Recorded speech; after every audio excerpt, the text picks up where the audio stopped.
Let's do a little bit of trig today.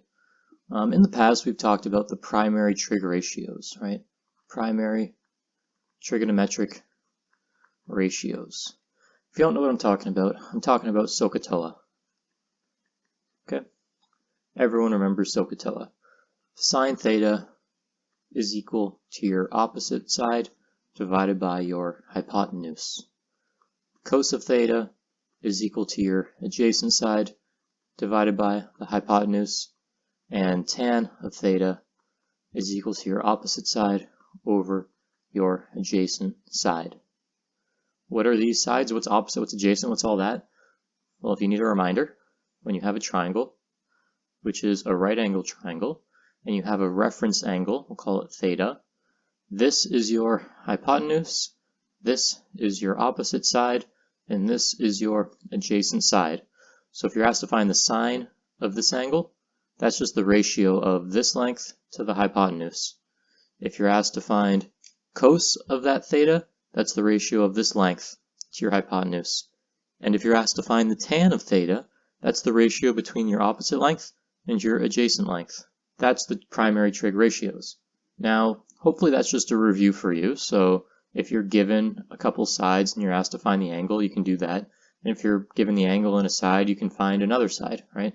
You just have to pick the appropriate trig ratio. So go back and watch our video on the primary trig ratios if you need a reminder as to how to do that, right? If you need a refresher. Now for today, let's talk about a new concept, okay? And this concept is going to allow us to find the exact values of sine, cos, or tan of particular angles. And this is what we call special triangles. And you may have heard this before, right? You may have heard this term. And there's a couple special triangles that we have. I'm going to start with one in particular, and it looks something like this. It's 90 degrees here. This is 45 degrees, and this is 45 degrees, right? So because both of these angles here and here are 45 degrees, that makes this an isosceles triangle. And whenever you have this triangle, the sides are always going to be in the same proportions. This side here on the bottom you could call side k, and over here this will also be a length of k because they're the same. And if that's the case, then this length over here, the hypotenuse, will be root 2 times k. Your lengths will always be in these proportions, meaning that if you have a triangle, right, just like this, that's 90 degrees, that's 45, and this is 45. If this length on the bottom is 1, and this height is 1, then that means this length here, the hypotenuse, is root 2 times 1, or just root 2. And you can scale this up, right, to any size. Like, if it gets bigger, something like this, and this is 90 degrees, this is your 45, this is your 45. This height could be 4, and this length could be 4, and then the hypotenuse would be 4 times root 2. Right? You can scale that up however large you need. Okay? So that's a special triangle. And the reason this is useful is because if I asked you what is sine of 45 or cos of 45 or tan of 45, you can use these sides to figure out those ratios. And it doesn't matter which version of this you use because when you figure out a ratio, the ratio is going to be the same. Right? The ratio of 1 to 1 is the same as 4 to 4, just as an example. Right? And so to be a little bit more specific here, I could say, all right, what's sine of 45 degrees? Well, let's just say we're using this triangle here as an example, right? The very general form. Sine 45, sine is equal to opposite over hypotenuse. So k over k root 2. K's cancel, and you're left with 1 over root 2. You'd get the same answer if you use this triangle or anything else, right? It doesn't matter. So sine of 45 is equal to 1 over root 2. Now, if you type in sine 45 on your calculator, you'll get a long decimal, right? It's not the exact answer. This is the exact answer, okay? Because it's expressed without being rounded, right? It's written as a fraction.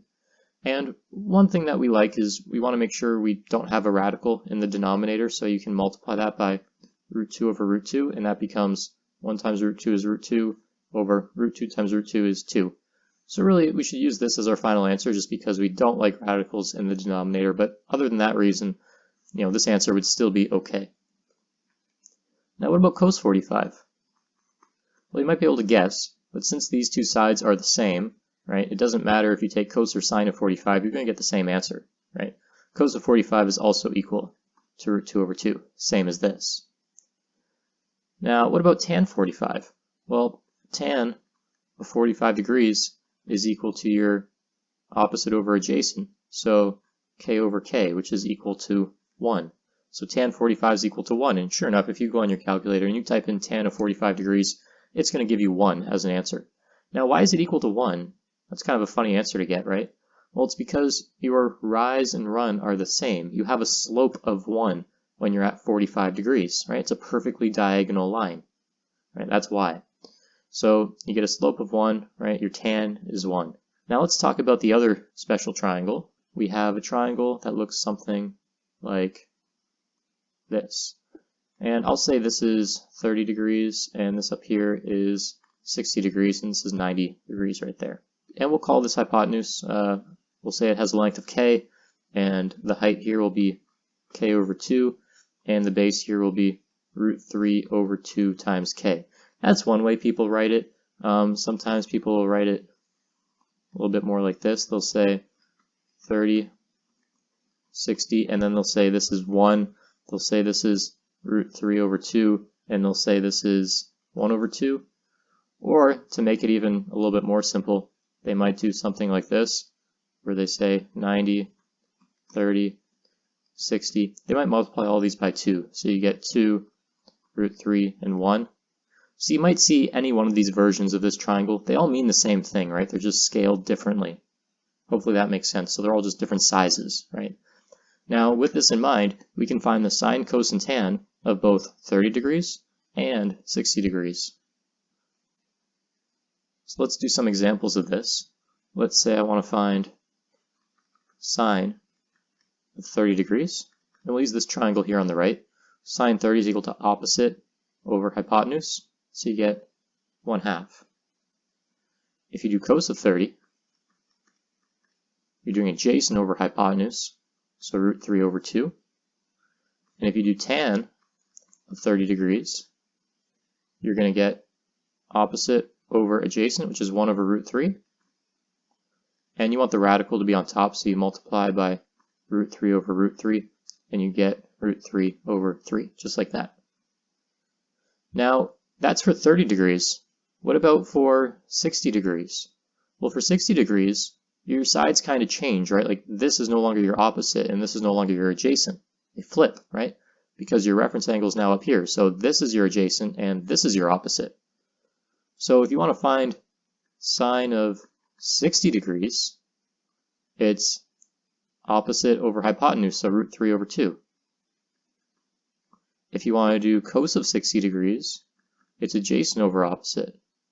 Or sorry, it's adjacent over hypotenuse, so 1 over 2. So something interesting here you notice is that sine of 30 is the same as cos of 60, and sine of 60 is the same as cos of 30, right? You get the same answers. Because 30 and 60 have a special relationship, right? They both sum to 90 degrees. So they both exist in the same triangle, or in the same right angle triangle.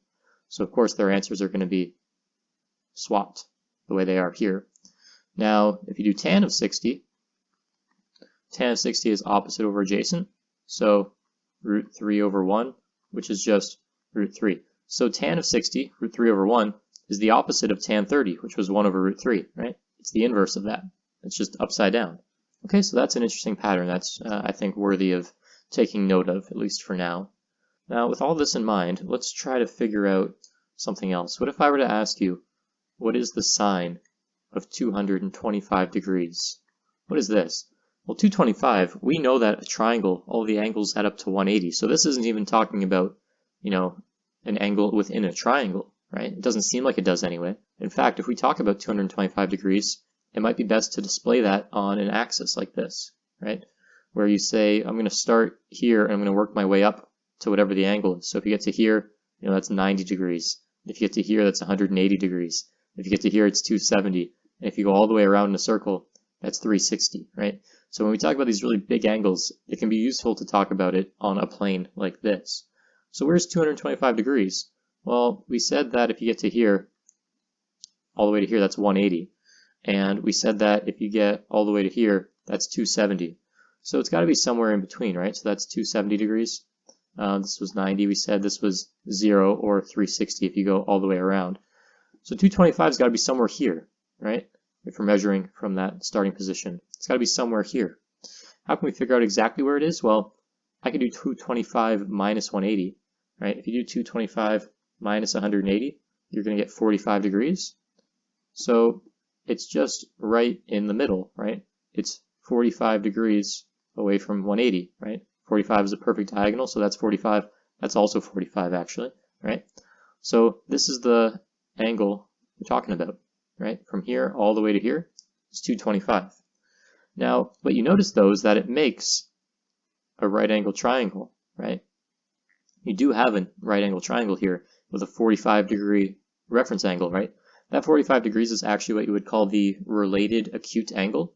And I'll actually write that down. So that 45 is the related acute angle. So even though 225 is the actual angle that gets you to this point, the 45 is the related acute angle, meaning it's the angle inside your little triangle here.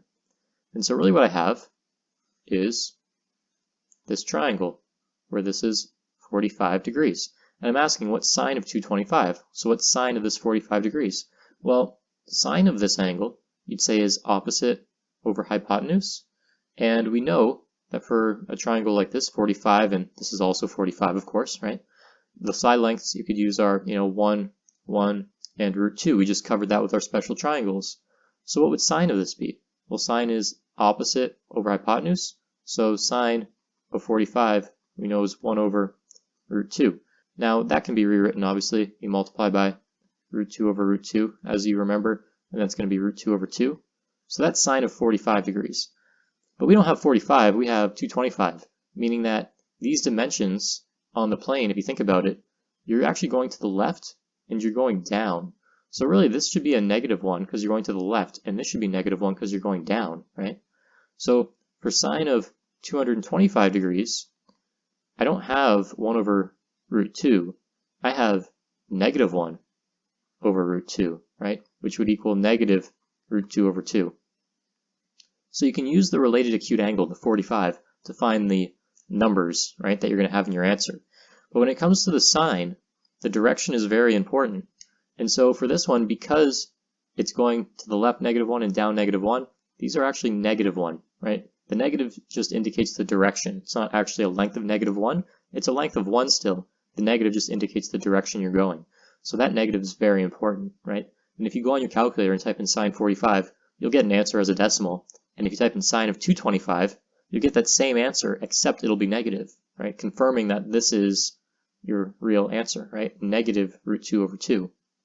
So keep that in mind. We have to be careful with our directions, okay? Now, there's also a general way that we can think about this, and it's taught a couple different ways. So let's talk about that plane again that we just drew in the last example. And we're going to label these quadrants. I'll call this quadrant 1, quadrant 2, quadrant 3, and quadrant 4, okay? If you have an angle that's up here, right? And so you come to here, that's your angle theta, and it makes a triangle, right? A nice right angle triangle. No matter what that angle is, as long as it's in this first quadrant, sine of that angle is going to be positive, right? Because your opposite is this side here, and that's positive, right? So because it's going up, this is a positive value, right? It has a positive y value. Sine of this angle will be positive, right? If you think of cos, cos is the adjacent, so this length here, over hypotenuse. And because we're going to the right, this also has a positive, right? It's got a positive x value. And if you do tan, tan is opposite over adjacent, so positive over positive. So it seems like if you're in this first quadrant, if your angle is between 0 and 90 degrees, right? If your angle is between those two, whether you do sine, cos, or tan, it's always going to be positive. So some people will label this first quadrant as A, right? And A stands for all, right? But they label it A. So all meaning that sine, cos, and tan are all positive.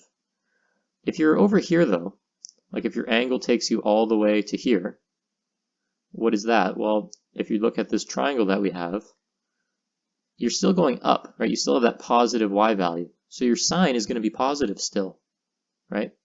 But your cos is going to the left, right? Because your adjacent side here is going to the left, that's negative. You get a negative x value, right? So your cos, if you took cos of this angle, whatever that is, you would get a negative answer. And if you do tan, opposite over adjacent, well, one of them is a negative, so tan is also negative. So in this quadrant, everything is negative except for sine. So some people label this quadrant as S for sine because sine will be positive in this quadrant, but everything else is negative. Now, the third quadrant, you're coming down like this because your angle, went all the way to here, then what's happening? Well, you're going down and to the left, just like that last example we had, right? So going to the left, you have a negative x value, and going down, you have a negative y value. So for your opposite side, your opposite is negative, and your adjacent is also negative. So your cos and sine are both going to be negative answers. Now your tan is what's interesting because tan is opposite over adjacent, negative divided by negative. Therefore, tan is going to be positive here. So people will label this third quadrant as a T for tan, right? Because tan will be positive and everything else is negative. Now, for your fourth quadrant, if you have a line coming like this because your angle went all the way to here, so your angle is somewhere between 270 and 360 degrees, right? And I should label this over here as well as 180. So if your angle is in this fourth quadrant, what happens? Well, you're going down, right? You get that negative y value, so your sine is going to be negative, but your cos is positive, right? Because we're going to the right, right? You have a positive adjacent side in this triangle. And so your cos in this quadrant will be positive. So people label this C for cos. And so the way some people remember this is they'll label it ASTC, and you can label these quadrants, or some people say cast, and that's the way to remember, CAST. It's up to you. In my mind, it just kind of makes sense, right? Like if you're up here in the top right quadrant, it's like, oh, you're going to the right and up, so both lengths are going to be positive. So of course everything's positive. If you go to the left and up, so over here somewhere, well, if you go to the left, that means the x direction is negative, meaning that your cos value for that angle is going to be negative. But your sine only deals with your opposite side, right? You're going up, so it's positive, right? Another way to think of it is, your cos is always associated with the x direction, and your sine is always associated with the y direction. So in both of these situations, they're both going up, so the sines are positive. In these two situations, they're both going down, so the sines are negative. If you look at these two, they're both going to the right, so the coses are both positive, right? But over here, they're both going to the left, so in both cases, the coses are both negative. And if you're talking about tan, tan is just your slope. Well, where's tan positive? Tan's positive here, because we said everything's positive, and tan's positive down here, right? It says tan. And if you look, that's one line with a positive slope. It's going up, right? If you look at where tan is negative, here and here, you can see this line that has a negative slope. It's going down.